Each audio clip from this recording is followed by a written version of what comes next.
Filipenses capítulo 2.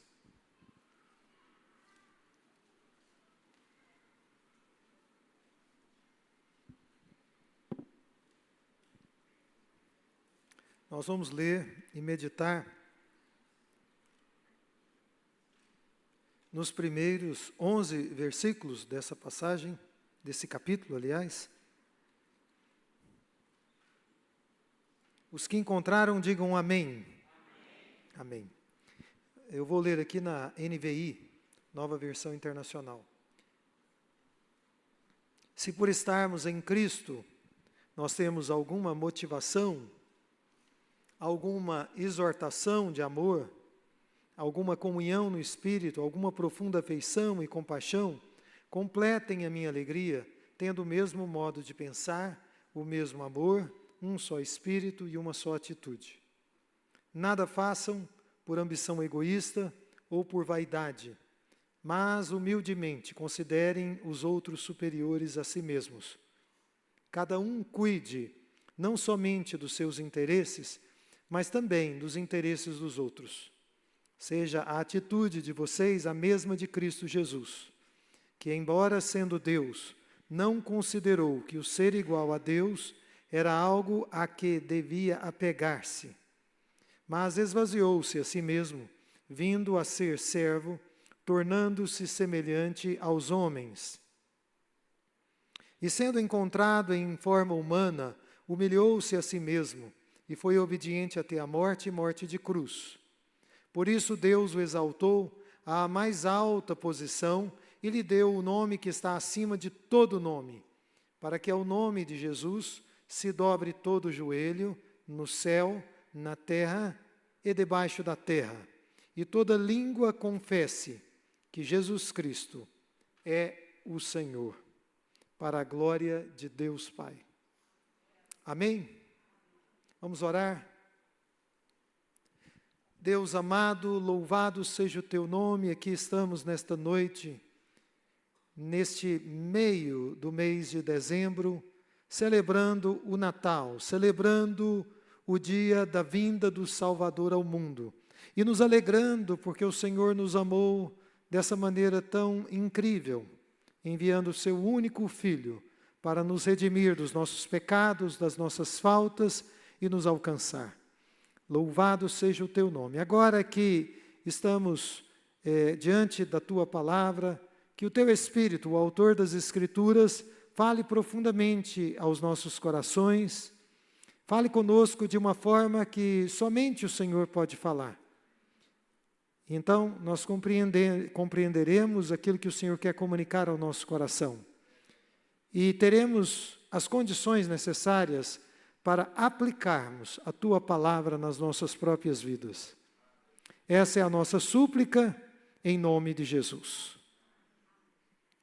Então, irmãos, nessa noite vamos pensar nesse texto sobre o tema Estamos em Cristo nesse Natal, porque o Natal já chegou, né? E nós devemos fazer essa autoanálise, essa autoverificação, se realmente nós estamos no Senhor Jesus Cristo ou não. Quando nós olhamos para o mundo, nós vemos, infelizmente, eu não digo isso com alegria, mas com tristeza, que ele vai de mal a pior. Nós vemos injustiças, como o pastor Luiz Antônio nos conduziu em oração, nós vemos perversidades em toda parte, em todo lugar. Provavelmente vocês estão percebendo isso. As coisas não vão bem. Eu creio que o que aconteceu em Sydney, na Austrália, é só uma amostra do quão mal, do quão ruim está o estado do mundo em que nós vivemos. Nós vemos no nosso país, como já oramos, corrupção no judiciário, corrupção no executivo, e corrupção, infelizmente, no legislativo também. Nós vemos, para quem gosta de jornal, como eu, que sempre gostei, né?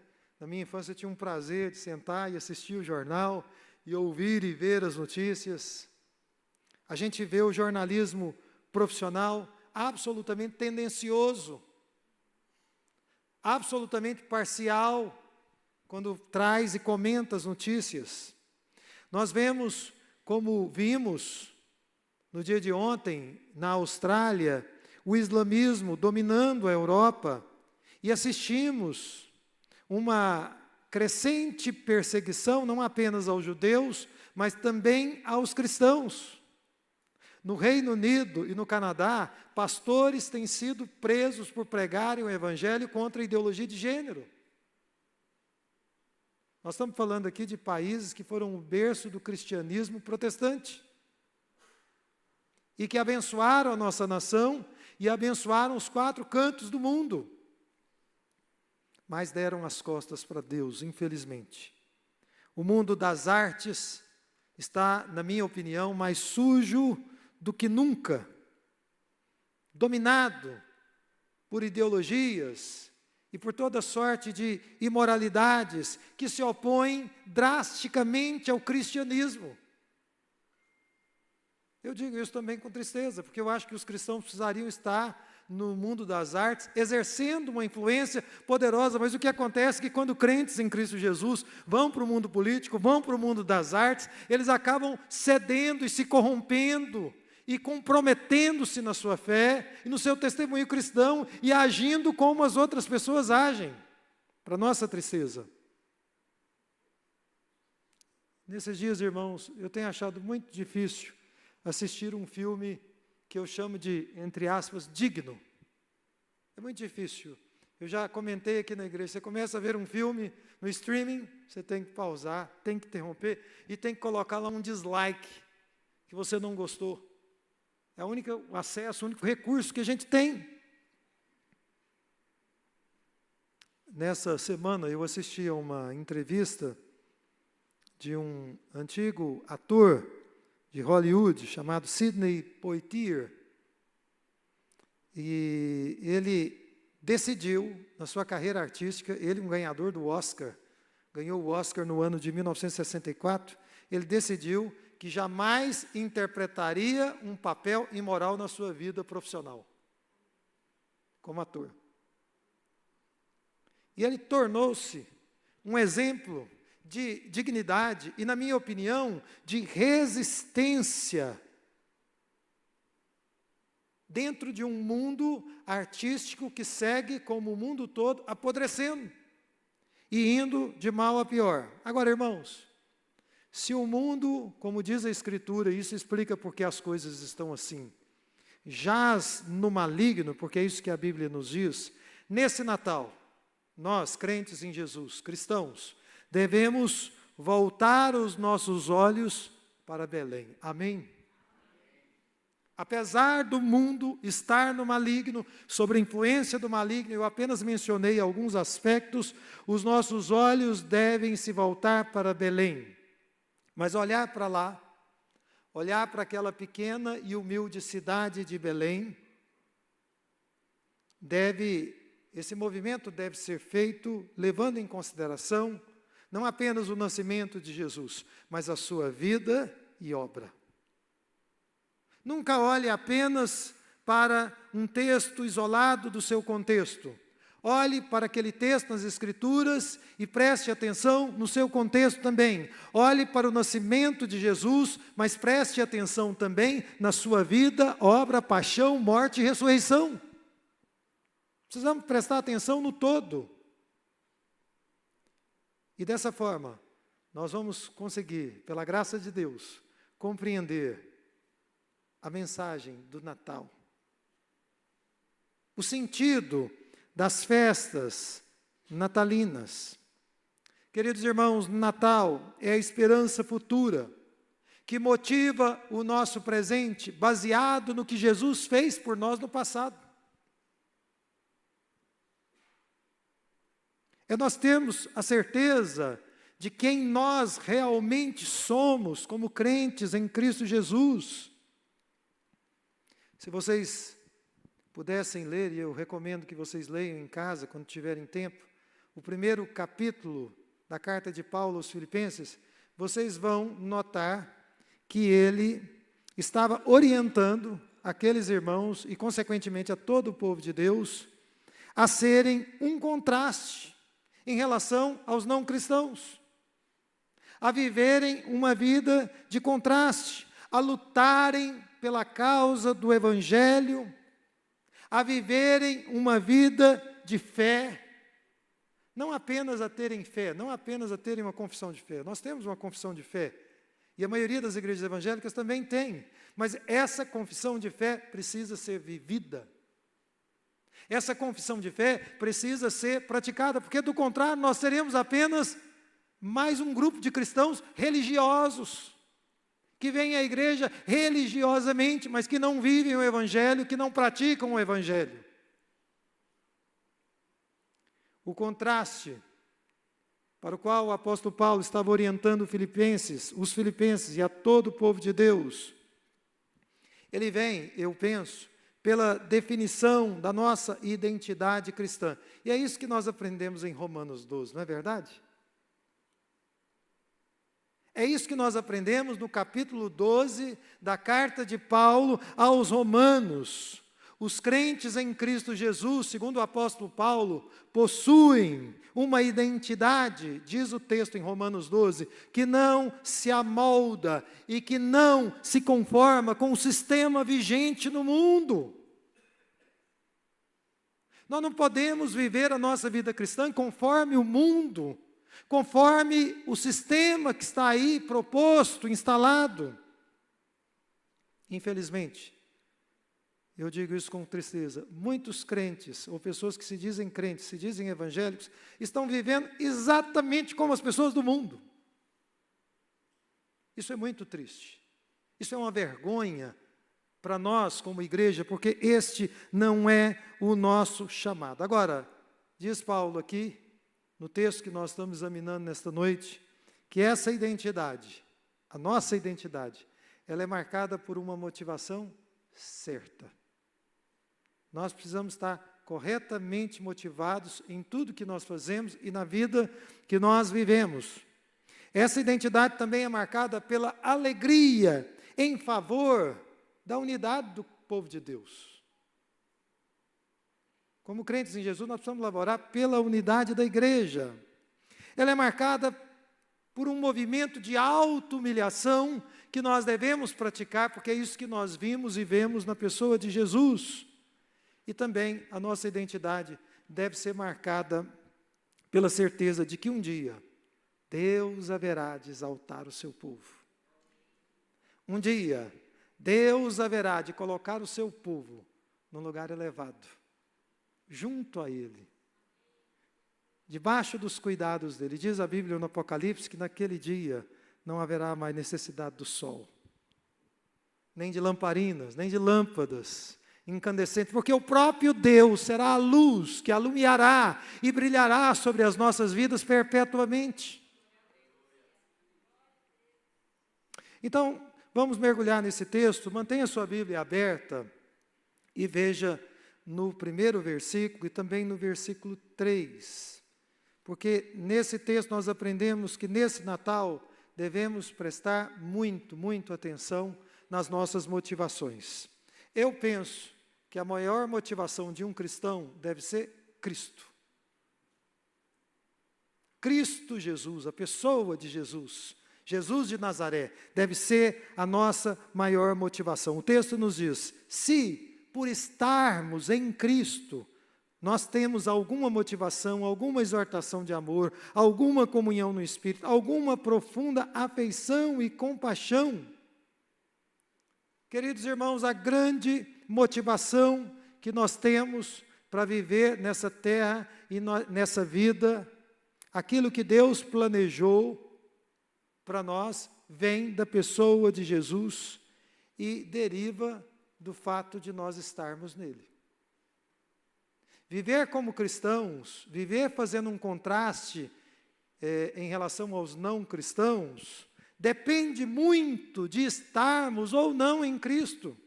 Porque é que você tem muitos crentes, que a gente diz crentes mundanos. Tem uma explicação para isso. A explicação é porque, muito provavelmente, essas pessoas não estão em Cristo. Porque se estivessem em Cristo, não agiriam dessa forma.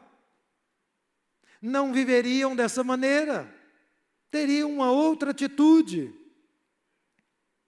E isso tem consequências muito práticas, não tem? Veja aí na sua Bíblia. Que consequências práticas são essas? Há consolo, há comunhão, há amor, há afeição, há compaixão.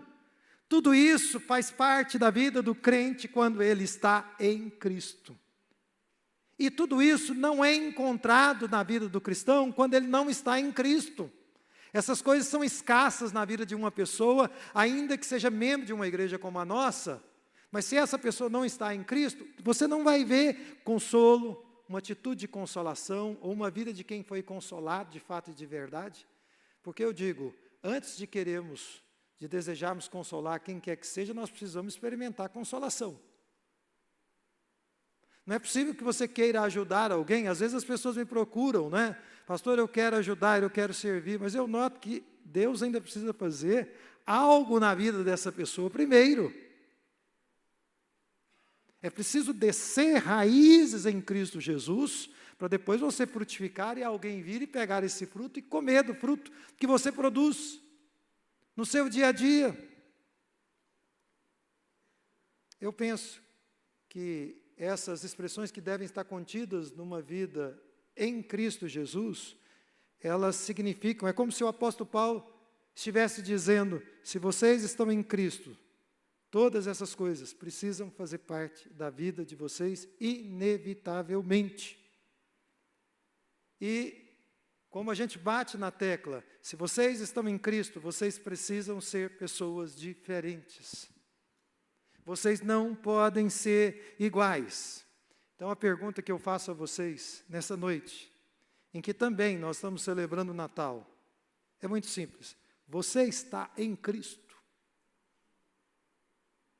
É uma pergunta retórica para você pensar. E para você responder diante de Deus. Porque se você percebe que não está em Cristo, hoje à noite você tem a oportunidade de se posicionar diante de Deus. E eu creio que no grande amor dEle, é a vontade dEle que isso aconteça. Amém? Cada um de nós deve estar sondando o seu próprio coração e avaliando as suas motivações para fazer ou não fazer determinadas coisas. Cada um de nós deve estar avaliando com toda sinceridade qual é o grau de importância que nós estamos dando para a pessoa de Jesus na nossa vida. Qual é o grau de importância que Ele tem recebido nas nossas vidas? Veja o verso 3. Nós lemos, nada façam por ambição egoísta ou por vaidade, mas humildemente considerem os outros superiores a si mesmos. Cada um cuide não somente dos seus interesses, mas também dos interesses dos outros, das outras pessoas. Ou seja, se nós estamos em Cristo Jesus, se nós estamos motivados por Ele, vivemos motivados por Ele, de fato, de verdade, nós vamos tocar a nossa vida para muito além dos nossos próprios projetos e sonhos pessoais. Porque algumas pessoas vivem uma vida inteira construindo o seu castelo pessoal, construindo a sua vida financeira, construindo a sua casa, seu apartamento, seu patrimônio, construindo, as suas realizações pessoais, mas tudo isso um dia ruirá. Nós precisamos ir além dos nossos interesses pessoais, dos nossos projetos pessoais, se estamos em Cristo Jesus. Precisamos ir além. Nós não podemos só ficar conjecturando as nossas próprias coisas. É claro que isso é uma inversão da lógica do egoísmo. Quando você considera uma outra pessoa superior a você, você está ferindo mortalmente o seu egoísmo, que é próprio da sua e da minha natureza. Nós somos egoístas por natureza. Aí então nós nos apresentamos honrando a alguém mais do que a nós mesmos. Eu sei que algumas vezes isso vai ser público, mas muitas vezes vai ser um movimento íntimo do seu próprio coração. E somente Deus verá a sua atitude, a sua intenção e a sua motivação naquele momento. Mas, em segundo lugar, irmãos, nesse Natal nós devemos observar também, não apenas a nossa motivação, as nossas motivações, mas também a nossa atitude para com a igreja. Veja aí na sua Bíblia o verso 2. Passe os seus olhos aí sobre esse texto mais uma vez. Paulo diz aos filipenses e a nós: completem a minha alegria, tendo o mesmo modo de... Muito baixo. Tendo o mesmo modo de... pensar, o mesmo amor, um só espírito e uma só atitude. Irmãos, no Natal, eu creio que vocês concordam comigo. A maioria das pessoas, quando chega o Natal, se alegram, não é verdade? Ou aqueles que não se alegram, um outro grande número quer se alegrar. Quem teve vivências tristes, lembranças desagradáveis, diz para si mesmo, para um conselheiro, para um terapeuta: puxa, eu gostaria tanto de ter uma experiência feliz no Natal. Porque eu vi um filme, porque eu participei da convivência de uma família, eles eram tão felizes, e era tão bonito quando eles se sentavam à mesa. Então, ou as pessoas se alegram, ou elas querem se alegrar. E o apóstolo Paulo, ele, em toda a sua carta aos Filipenses, ele estava alegre com o bom testemunho dos filipenses, com os irmãos na igreja de Filipos. Mas ele tinha uma preocupação. E qual era a preocupação? Ele observava que havia uma tendência naquela igreja, que é uma tendência que a gente observa também quase que em todas as igrejas, de haver uma fragmentação. As pessoas não tendiam naqueles dias a trabalhar pela unidade. As pessoas tendiam, com a passagem do tempo, a se fragmentarem.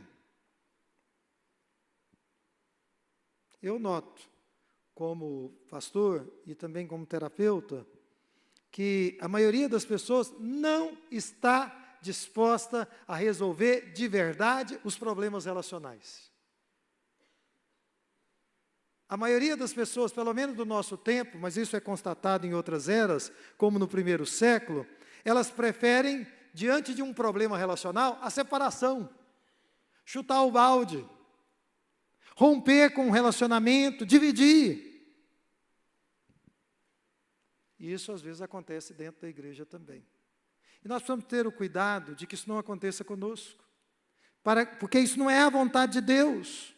Agora, irmãos, quando a gente fala de laborar, de trabalhar, não pela divisão, mas pela unidade, isso não significa que o desejo do Senhor Deus é que haja uma uniformização da igreja. Mas a vontade de Deus é que haja dentro da igreja uma unidade dentro de uma diversidade. O próprio apóstolo Paulo usou, cheio do Espírito Santo, inspirado pelo Espírito Santo, um exemplo magistral da realidade da igreja. E ele comparou a igreja a um corpo, onde você tem muitos membros, mas todos os membros trabalham em unidade. Dentro da igreja, nós somos diferentes uns dos outros. Nós temos históricos de vida diferentes, nós temos uma formação escolar e acadêmica diferente uns dos outros, nós temos experiências diferentes, mas é da vontade de Deus que, apesar dessas diferenças, que nós tenhamos unidade. E se nós estamos em Cristo, nós devemos laborar e trabalhar para que essa unidade aconteça. Amém? Então, os membros dentro do corpo de Cristo são diferentes, mas eles devem seguir unidos como um só corpo. E é nesse sentido que o apóstolo Paulo nos diz que nós devemos buscar, veja aí na sua Bíblia, um mesmo modo de pensar. E ele vai adiante, ele está aprofundando, o mesmo amor. E nós devemos ter um só espírito, uma só atitude. É um esforço que deve haver constante, contínuo nas nossas vidas. Queridos irmãos, o relacionamento com Cristo, ele deve refletir na maneira como nós relacionamos uns com os outros. Se estamos em Cristo, isso precisa aparecer de alguma ou de muitas formas nos nossos relacionamentos horizontais. Do contrário, que cristianismo é esse? Nós somos bons crentes, relacionamos piedosamente com Deus, mas isso não é exibido horizontalmente. Isso precisa acontecer. Mas como é que nós podemos ter uma mesma maneira de pensar, sendo tão diferentes uns dos outros, tendo históricos de vida tão diferentes? Como é que nós podemos ter unidade numa igreja tão diversa? Como isso é possível? A resposta do apóstolo Paulo é uma só. É preciso haver humildade. Se nós não tivermos humildade, nós não vamos conseguir ter unidade em lugar nenhum, nem na nossa casa, nem dentro da igreja, nem num ambiente corporativo, um ambiente empresarial, organizacional, nós não vamos conseguir. Nós precisamos de muita humildade. Aliás, eu gostaria de dizer que nós precisamos aprender a nos humilhar. Ninguém aqui que é crente em Cristo Jesus precisa esperar a próxima humilhação que você vai sofrer, e não tenha dúvidas que você vai passar por isso. Eu passo por isso, já passei por isso. E não me iludo, eu sei que isso acontece, porque eu sou um servo de Deus e vocês também são. Mas antes de sermos humilhados, em muitas situações nós devemos aprender a nos humilhar. É uma questão sua com Deus. E por que nós devemos nos humilhar? Porque nós devemos buscar ter a mesma atitude que houve em Cristo Jesus. Porque o nosso Rei, o nosso Mestre, o Senhor da Glória, Ele se humilhou. Então, sem humildade, nunca haverá unidade dentro da igreja e em nenhum relacionamento. Amém? Que Deus possa te dar graça de, estando em Cristo, humilhar-se voluntariamente. Algumas vezes as pessoas vão ver, muitas vezes elas não verão, mas o Senhor que tudo vê, te verá e te recompensará. Ele fará isso por você. Um terceiro ponto, veja aí no versículo 5, 6, 7 e 8. Eu penso que nesse Natal, na sequência do que nós estamos falando, nós devemos cultivar a mesma atitude de Jesus. O que o apóstolo Paulo estava dizendo para aqueles irmãos, e eu penso que para nós e para a igreja de todos os tempos, era e é: o nosso foco precisa estar em Jesus. Eu não falei de uma série de pepinos que nós temos no mundo de hoje? São coisas que me incomodam, que me entristecem. Quando eu vi esse assassinato por aqueles 2 atiradores na Austrália, eu fiquei indignado com aquilo.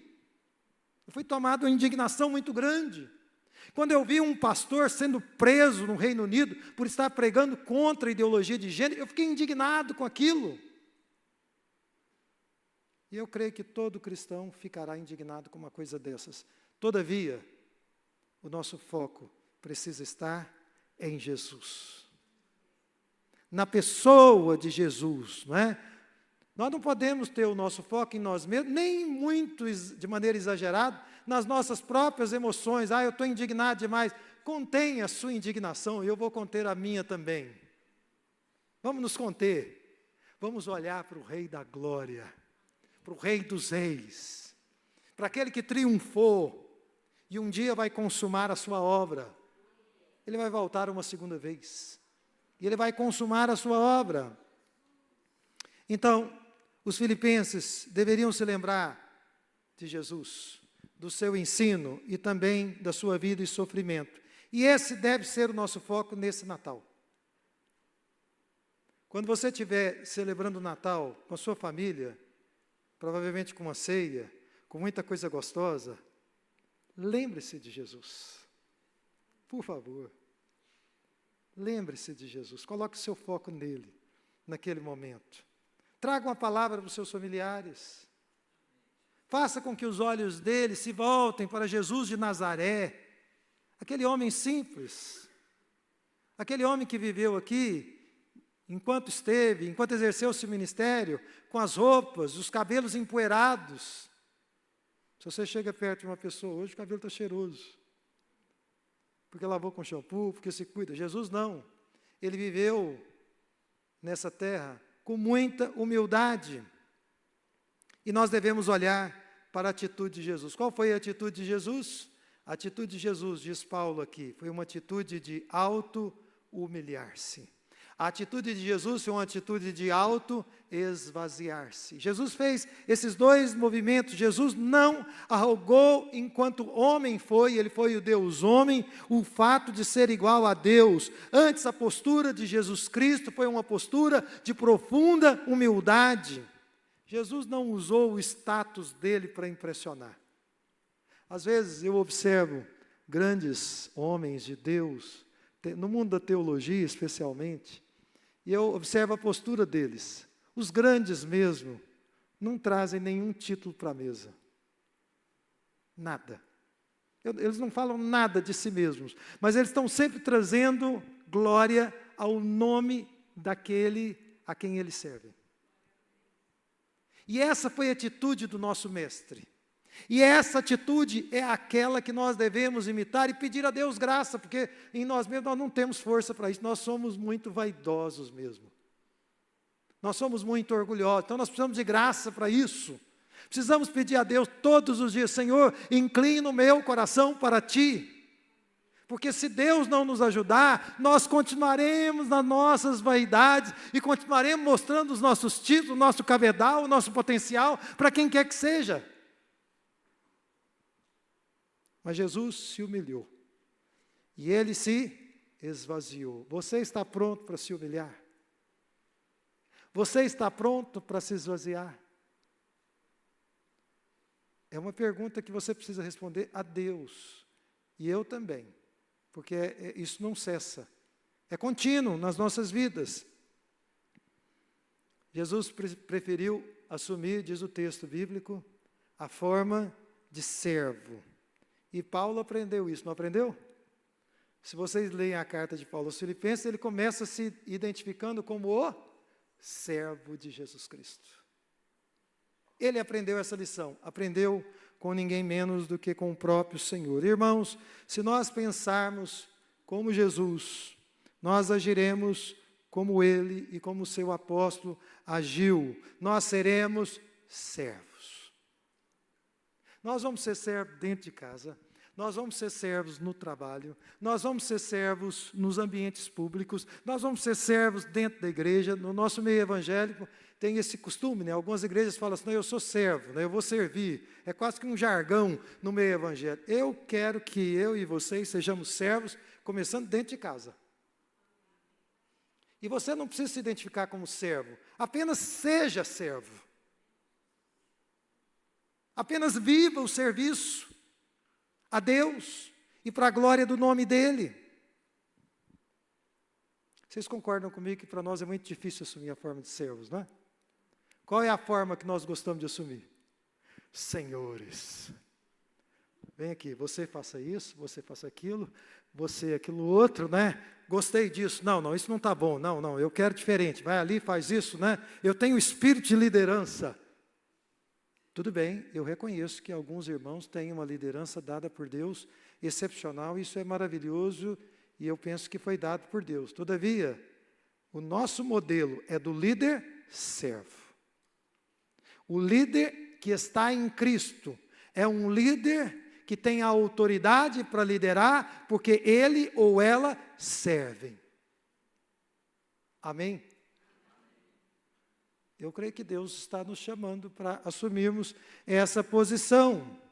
Agora, isso só vai ser possível se nós tomarmos o caminho estreito da humilhação, o caminho estreito da auto-humilhação. Então, irmãos, a humildade, ela começa aqui na nossa mente. Mas ela vai desembocar sempre em ações, na medida em que nós nos dispomos a servir e a fazer aquilo que Deus nos ordena. O texto nos diz aqui que o Senhor Jesus Cristo esvaziou-se.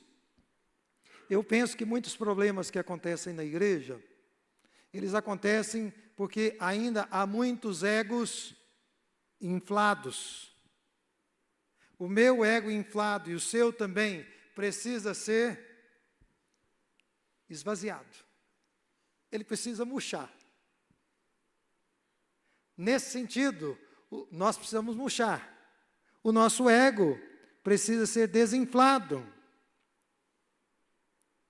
Mas eu louvo a Deus porque nessa passagem, o apóstolo Paulo, cheio do Espírito Santo, no meio dessa discussão, ele traz o Senhor Jesus Cristo, o Rei da Glória, para o meio da sala, para a discussão com aqueles irmãos. E ele diz, olha gente, parem com esses egos inflados. Vejam o Rei da Glória, vejam como ele se esvaziou, vejam como ele se auto-humilhou.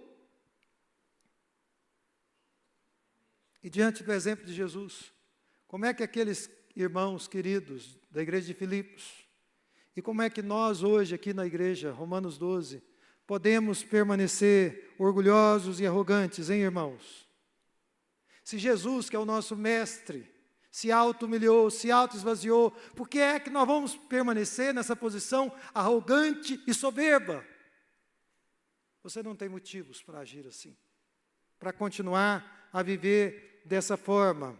Nós somos chamados a ter a mesma atitude que houve em Cristo Jesus, e isso inclui os nossos relacionamentos. Será que o fato de você ter muita dificuldade nos relacionamentos não é porque você vive cheio de si? Não é porque você está muito cheio de você mesmo, que aqui e ali você tem problemas relacionais? Eu creio que essa é uma boa explicação.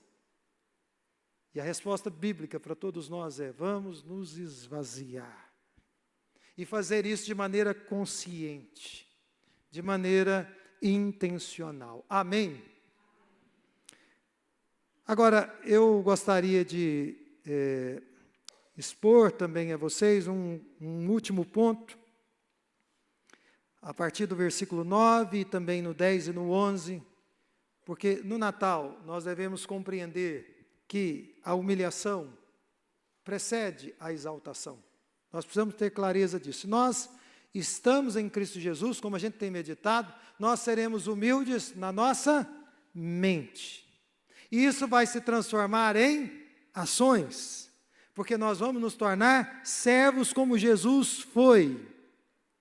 Agora, essas ações muitas vezes vão requerer de nós muita humildade, uma auto-humilhação.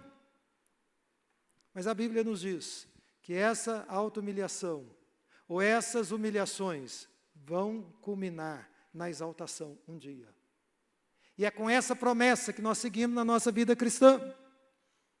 Jesus, antes de ser glorificado, ele foi humilhado. Muito humilhado. Aliás, nós podemos dizer que Jesus foi triplamente humilhado. Ele foi humilhado na sua posição, ele foi humilhado na sua nomeação, e ele foi também humilhado no seu reconhecimento. Eu estou mencionando essas coisas com vocês, porque nós, como crentes em Jesus, precisamos entender que a glória que Deus tem reservado para nós, ela é usualmente, ao longo da nossa vida, precedida por muitas humilhações. Alguém diz assim: eu quero ser crente porque eu quero ser próspero, quero ganhar muito dinheiro, quero ser uma pessoa bem colocada na sociedade. Esse é um caminho errado. Não tem nada a ver com o Evangelho de Jesus Cristo. Embora o povo de Deus prospere de muitas maneiras, não apenas financeiramente. Então, em primeiro lugar, Jesus ele foi humilhado na sua posição. Vejam, vocês se lembram, Jesus viveu, e eu disse agora há pouco, em absoluta pobreza. Jesus conviveu ao lado de homens muito humildes, pessoas muito simples, sem nenhum status. E depois, o Senhor Jesus Cristo foi condenado injustamente e foi crucificado como sendo um malfeitor. Jesus foi crucificado como sendo um criminoso e por isso sofreu a pena capital. Mas diz o texto que depois disso, veja aí na sua Bíblia, Deus o exaltou com a mais alta posição. Glória a Deus. Depois de toda aquela humilhação, de ser cuspido no rosto, de ter as suas costas totalmente dilaceradas com os chicotes, Deus o exaltou com a mais alta posição. E o texto aqui não está diminuindo a posição de Jesus, o Filho unigênito de Deus, na eternidade passada. Mas ele está nos dando aqui uma ideia que depois da cruz, Jesus recebeu um prestígio, uma exaltação ainda maior. Jesus, ele não foi somente restaurado a sua glória quando ele ascendeu aos céus, mas ele recebeu de Deus Pai uma honra muito, muito especial. Meus irmãos, o mesmo caminho trilhado por Jesus deve ser o nosso. Deve ser o nosso. Jesus, eu repito, ele seguiu uma sina do sofrimento à glória. Essa também deve ser a sua sina. É do sofrimento à glória. E nós devemos trilhar esse caminho, sabendo que depois das dificuldades, depois de muitas humilhações, Deus tem preparado para o seu povo uma grande exaltação. Então eu quero dizer a vocês que estão enfrentando muitas lutas no dia de hoje, ou nessa semana, ou quem sabe nesse mês, que os percalços que vocês estão enfrentando, que as humilhações que vocês estão enfrentando, que as enfermidades com as quais vocês têm que lidar, com a morte de algum querido e te deixa profundamente desconsolado, que essas tristezas, se vocês estão em Cristo Jesus, elas não são o fim. Elas não são o ponto final. Há algo melhor reservado por Deus para o seu povo. Deus tem algo melhor reservado para o seu povo. Mas em segundo lugar, Jesus foi humilhado na sua nomeação. Quando ele veio a esse mundo, ele foi chamado de o Filho do Homem. Está certo que tem uma relação bonita com as profecias de Daniel e de Ezequiel, lá no Velho Testamento, mas Filho do Homem não era bem aquele título glorioso que ele tinha na eternidade passada. E durante o seu ministério, vocês se lembram que Jesus foi chamado de muitos outros nomes. Jesus foi chamado de Beelzebu. Jesus foi chamado de beberrão, de glutão. Ele foi chamado de demônio. Ele foi insultado por muitas pessoas. Ele passou por tudo isso. Mas depois de todos esses sofrimentos, o texto nos diz que Deus Pai lhe concedeu, veja aí na sua Bíblia, o nome que está acima de todo nome, para que ao nome de Jesus se dobre todo o joelho no céu, na terra e debaixo da terra. Então vocês vejam que quando Jesus veio a esse mundo, ele renunciou ao seu status, a sua posição excélsia, a sua posição exaltadíssima, e ele foi objeto de chacota. Jesus foi objeto de sarcasmo, mas depois da cruz, ele recebeu uma nomeação sem precedentes. E diz o texto aqui, que diante do nome de Jesus, todo joelho vai se dobrar, e toda língua será obrigada a dizer, Jesus Cristo é Senhor. Esse nome que passou por tudo isso. É por isso que quando você sofre uma humilhação, quando você sofre uma perseguição, quando você sofre com um descaso, quando você se sente desqualificado, calma, confie no Senhor Deus, Ele está lutando por você. Se você está em Cristo, espere nele, confie nele.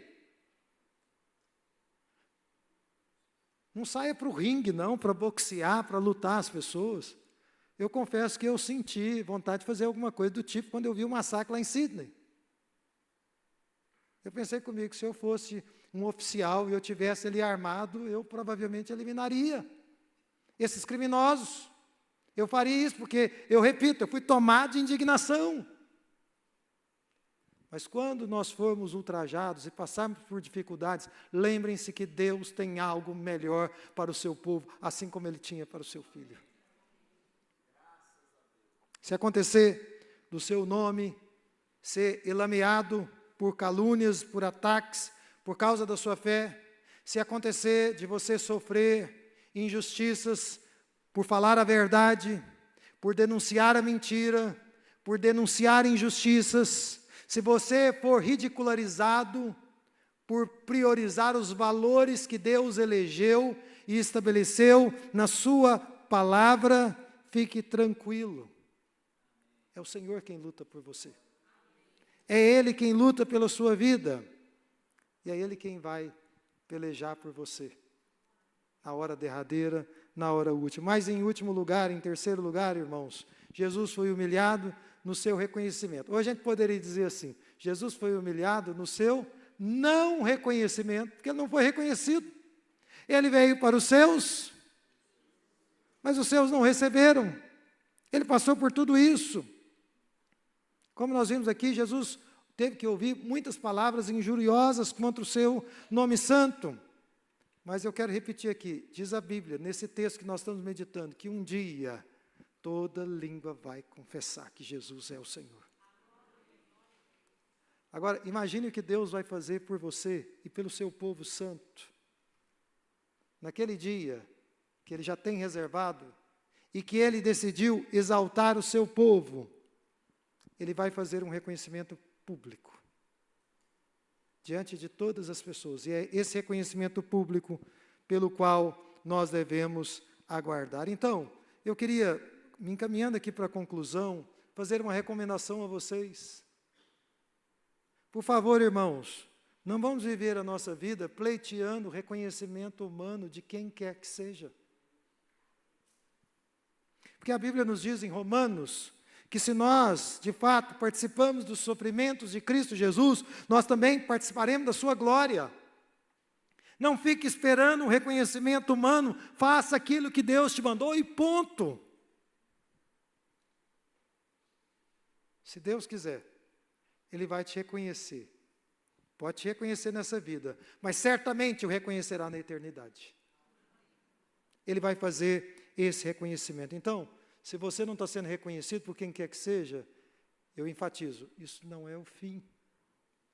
Sua vida não acabou nesse momento, mas talvez esse não reconhecimento esteja apontando para algo maior que Deus tem reservado para todos aqueles que estão em Cristo Jesus e que estão andando na presença dEle. Amém? Eu quero aplicar esse texto para nós e nós vamos orar encerrando o nosso culto. Nesse Natal, veja se você está em Cristo Jesus. E veja isso observando ou auto-observando-se nas suas motivações. Lembre-se que Deus te colocou num corpo, que é a igreja. Você faz parte desse corpo. E aqui você tem relacionamento, vai ter sempre relacionamento. Deus planejou você para relacionar. E não tem essa de você que eu gosto de viver isolado, eu gosto de tocar minha vida. Não, isso é contra o design divino. É para relacionar aqui e eternidade afora.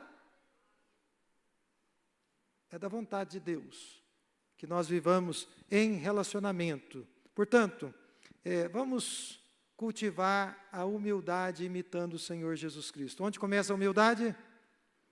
Na mente. Mas se tem humildade aqui, na maneira como nós vemos a nós mesmos, os outros e a Deus, isso vai ser traduzido em ações.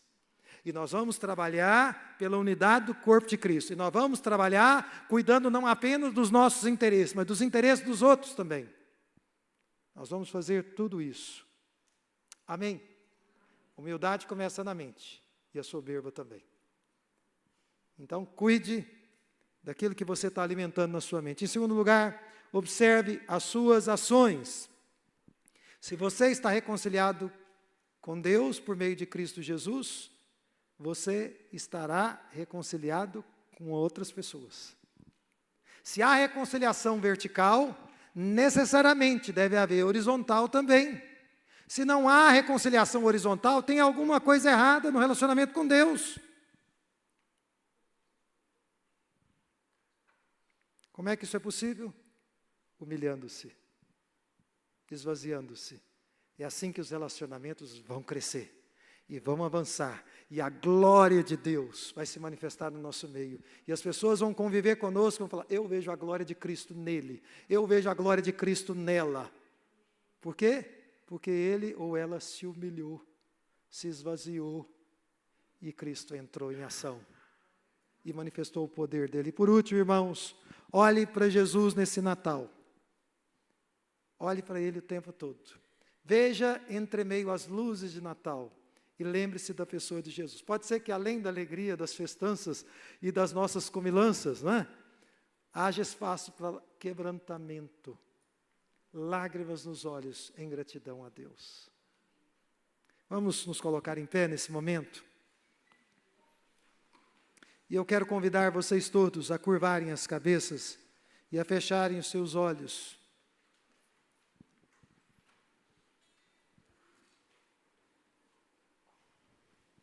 Você está em Cristo Jesus. Se você não está em Cristo Jesus, nesta noite, não por causa desta igreja, mas por causa do evangelho que foi pregado, é da vontade dele que você se arrependa, que você confesse as suas faltas e os seus pecados diante do Senhor Deus, que você peça perdão a ele, peça perdão por seu orgulho, por sua arrogância,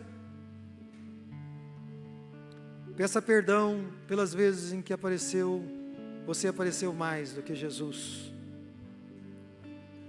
Talvez você tenha vivido longe de Deus, e por estar longe de Deus, os seus relacionamentos vão muito mal, e você está orando: Senhor, eu quero ser uma pessoa que tem bons relacionamentos, eu não quero ficar entrando e saindo de um relacionamento sem conseguir ter sucesso, sem conseguir uma boa convivência.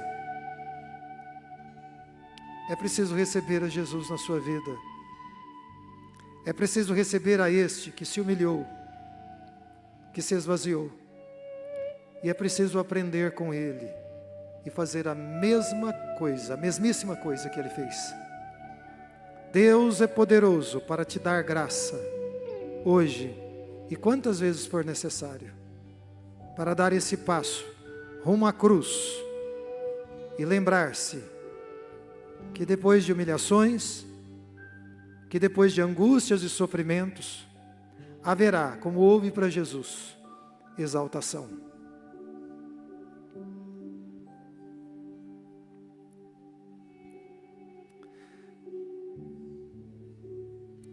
Pai Celestial, eu te agradeço por cada pessoa que esteve neste culto. O Senhor trouxe, com teu grande amor, o Senhor que é o supremo pastor, conduziu essas ovelhas para virem à tua casa, tanto hoje pela manhã, quanto hoje à noite. Deus amado, a tua palavra é dada a nós, é dada a cada um de nós que aqui está. E o teu desejo, o desejo do teu coração, é que vivamos em Cristo, é que vivamos em Ti, e permaneçamos nele, para que possamos dar muito fruto, dentro dos nossos lares, com os nossos amigos, nossos colegas de trabalho, especialmente com a família da fé, com os irmãos em Cristo. Ah, Senhor Deus, concede-nos a graça de romper com toda a altivez na nossa mente, no nosso coração, no nosso olhar. Dá-nos a graça de nos quebrantarmos diante de Ti, que nos quebrantarmos olhando para Jesus, olhando para o exemplo supremo que o Senhor nos deu, vindo a esse mundo e sendo tão humilde em tudo que o Senhor fez. Concede-nos graça nesta noite e garanta-nos vitória, em nome de Jesus. Leva-nos em paz para as nossas